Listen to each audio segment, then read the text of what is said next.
Relégué à la lisière de Paris, ce monument, aujourd'hui noirci, rongé par le temps et les intempéries, est planté le long des Maréchaux.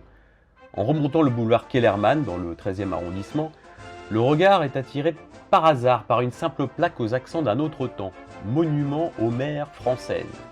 Après avoir poussé le portillon, on remonte une allée bordée de tilleuls qui débouche alors sur une composition monumentale. Une vaste fresque de personnages sculptés interprétant des scènes naïves d'amour maternel, sous le regard de deux groupes d'hommes et de femmes postés de chaque côté qui incarnent toutes les professions manuelles et intellectuelles du pays. Leurs visages sont tournés vers cet ensemble central de mères, de fils, de filles et de grands-mères, débordant de tendresse et d'affection. Le tout surplombé par cet intitulé en lettres majuscules, écrasantes, aux mers françaises. De quelle galaxie est donc tombé cet ovni aux portes de Paris? Il faut se replonger dans le contexte de l'époque pour comprendre. Le monument est inauguré par les plus hautes autorités en 1938. La démographie française est encore marquée par la grande saignée de la guerre 14-18, et tous les gouvernements cherchent à encourager la natalité. C'est dans cette ambiance qu'un certain Lucien Clotz, qui est plus connu pour être le père du concours des meilleurs ouvriers de France, il lance dans le journal Le Matin en 1935 l'idée d'un tel monument.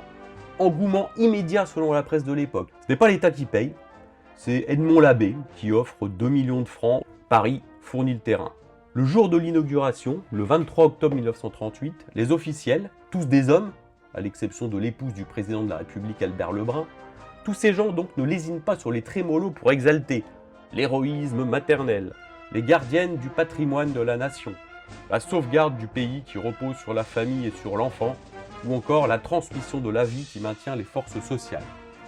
Parmi les participants, on notera la présence d'un certain maréchal Pétain. Le président Albert Lebrun salue, lui, ces mères qui se sacrifient pour que leurs fils puissent devenir de grands serviteurs de la collectivité. Oui, leurs fils, on ne parle pas des filles à cette époque où les femmes d'ailleurs n'avaient même pas le droit de vote. Au lendemain de la Seconde Guerre mondiale, on recense encore quelques dépôts de gerbes, puis le lieu semble tomber ensuite dans l'oubli.